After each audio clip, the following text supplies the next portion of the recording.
നമസ്കാരം, പ്രവാസി മലയാളിയിലേക്ക് സ്വാഗതം. കൊറോണ വ്യാപനത്തിന് പിന്നാലെ കടുത്ത നടപടികളാണ് UAE ഉൾപ്പെടെയുള്ള ഗൾഫ് രാഷ്ട്രങ്ങൾ സ്വീകരിച്ചു വരുന്നത്. UAEയിലെ തലസ്ഥാന എമിറേറ്റായ അബുദാബിയിൽ കടുത്ത നിയന്ത്രണങ്ങളാണ് ഇതിനോടകം ഏർപ്പെടുത്തിയിട്ടുള്ളത്. ഇപ്പോഴത്തെ ഗ്രീൻ പട്ടിക പരിഷ്കരിച്ചിരിക്കുകയാണ് അബുദാബി. 10 സ്ഥലങ്ങൾ ഉൾപ്പെടെ ഏറ്റവും പുതിയ പട്ടിക പ്രഖ്യാപിച്ചുകൊണ്ട് അബുദാബി രാജ്യങ്ങളുടെയും പ്രദേശങ്ങളുടെയും കേന്ദ്രഭരണ പ്രദേശങ്ങളുടെയും ഗ്രീൻ പട്ടിക പരിഷ്കരിച്ചു. മുമ്പത്തെ ഗ്രീൻ പട്ടികയുമായി താരതമ്യപ്പെടുത്തുമ്പോൾ പുതിയ പട്ടികയിൽ മംഗോളിയയും സൗദി അറേബ്യയും ഒഴിവാക്കിയിട്ടുമുണ്ട്. ഗ്രീൻ പട്ടികയിൽ ഉൾപ്പെടുത്തിയിട്ടുള്ള രാജ്യങ്ങളിൽ നിന്ന് വരുന്ന യാത്രക്കാരെ അബുദാബി എമിറേറ്റിൽ ഇറങ്ങിയതിനു ശേഷം നിർബന്ധിത ക്വാറന്റൈൻ നടപടികളിൽ നിന്ന് ഒഴിവാക്കുന്നതായിരിക്കും. എന്നാൽ അബുദാബി വിമാനത്താവളത്തിൽ എത്തുമ്പോൾ മാത്രമേ PCR പരിശോധനയ്ക്ക് വിധേയമാക്കൂ.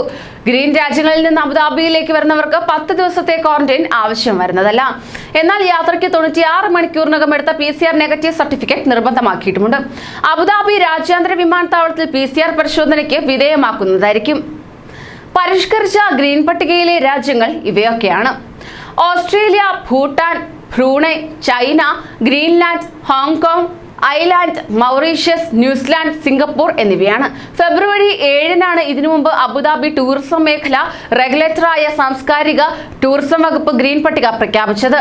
ഏത് രാജ്യക്കാർ ആണെന്നതല്ല, UAEയിലേക്ക് യാത്രക്കാർ എത്തിയ സ്ഥലങ്ങൾ ആയിരിക്കും ഗ്രീൻ ലിസ്റ്റ് ബാധകമാക്കുകയെന്ന് DCD വ്യക്തമാക്കിയിട്ടുണ്ട്. UAE സമൂഹത്തിന്റെ ക്ഷേമം ഉറപ്പുവരുത്തുന്നതിനായി ആരോഗ്യവും സുരക്ഷയും സംബന്ധിച്ച കർശന മാനദണ്ഡങ്ങൾക്ക് വിധേയമായാണ് പട്ടിക ഉൾപ്പെടുത്തിയിരിക്കുന്നത്. കൂടുതൽ പ്രവാസി വാർത്തകൾക്കായി ഈ ചാനൽ സബ്സ്ക്രൈബ് ചെയ്യൂ.